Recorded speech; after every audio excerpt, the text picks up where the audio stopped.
Hello classmates and Professor Jones. I am JCartwright and this is my informative speech for my speech communication assignment module 2. First, let me present the audience of 5 that has been so kind and gracious to sit through another one of my speeches.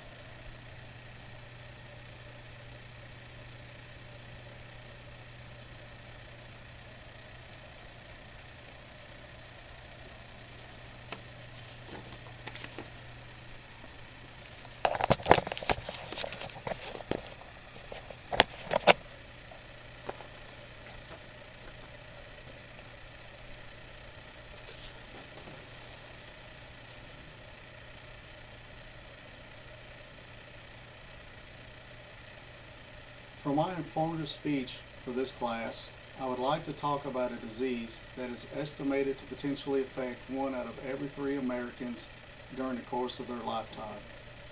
The condition that I am about to discuss is nearly 4 times as common as all types of cancers combined. Even sadder, this disease is ranked as the 6th leading cause of death by disease in the United States.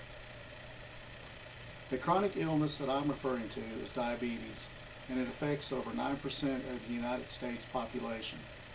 Personally, I know all too well about the dreadful effects of diabetes. My own life has been touched by this insidious disease. Devastatingly, I lost a grandfather in 2002 due to complications from diabetes. Additionally, at the age of 22, I was diagnosed with type 1 diabetes, and I have lived almost my entire adult life with this disease. So what is diabetes? Diabetes is a disease that affects an estimated 30.3 million people of all ages, or 9.4% of the U.S. population, according to a 2017 report by the CDC. The number includes both diagnosed cases of diabetes as well as undiagnosed cases. The American Diabetes Association estimates that the total medical cost of diabetes in the United States in the year 2012 exceeded $245 billion and resulted in $69 billion in reduced productivity. Diabetes is defined as a medical condition when there's too much glucose present in the bloodstream. Glucose is the body's fuel. Glucose is a simple sugar that is a vital energy source in living organisms and is a component of many carbohydrates. Within the human body, our cells use glucose as its primary source of energy. In order to enter a cell, glucose needs the hormone insulin, which is produced by the pancreas. Insulin acts as a key that opens cells in order to receive glucose. If for whatever reason the pancreas does not produce enough insulin, or the insulin produced doesn't work properly, glucose builds up to toxic levels within the bloodstream. This is what diabetes is in a nutshell. The classic symptoms of diabetes include urinating more than usual, increased thirst, fruity smelling breath, fatigue, and blurred vision.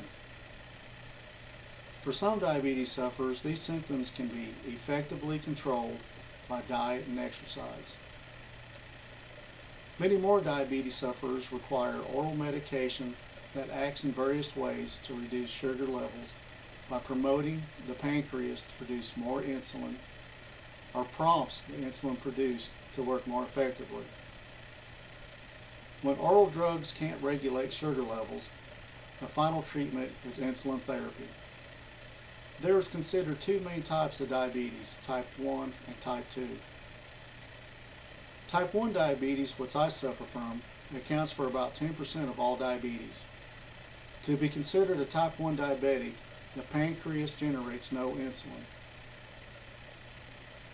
The medical establishment does not understand what causes this, but it's not preventable, and it typically presents itself early on in life, often in adolescence.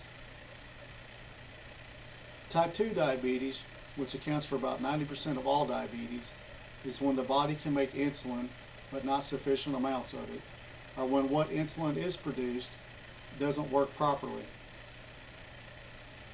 Type 2 diabetes is considered preventable and even after a diagnosis, most often reversible. Contributing factors to the development of type 2 diabetes include an unhealthy diet, lack of exercise, and a sedentary lifestyle. The biggest preventable risk for type 2 diabetes is obesity.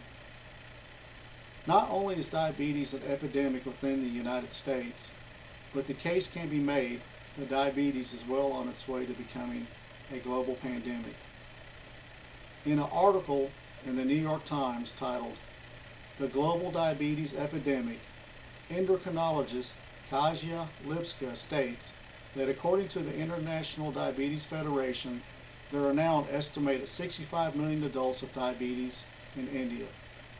That number is projected to increase to 109 million by the year 2035. China also has a diabetes epidemic with an estimated 98 million people affected. All told, 382 million people worldwide are living with diabetes. If current trends continue, this number is projected to skyrocket to 642 million by the year 2040, as reported by the International Diabetes Federation.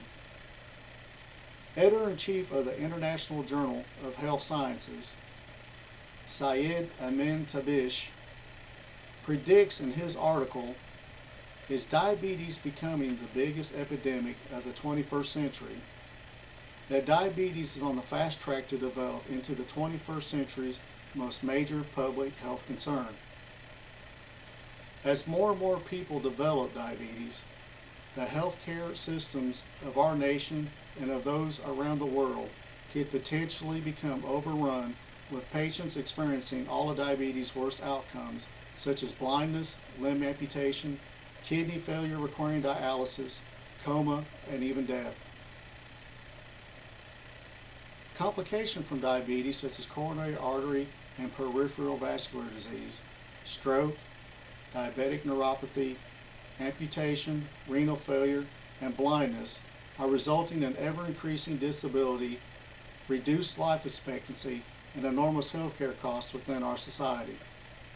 Individuals who suffer from type 1 diabetes lose more than a decade of life to this chronic disease, even with improved treatments of both diabetes and its resulting complications. Thank you to my audience, Professor Jones, and to my classmates for taking the time to listen to my informative speech. This concludes my presentation. Thank you.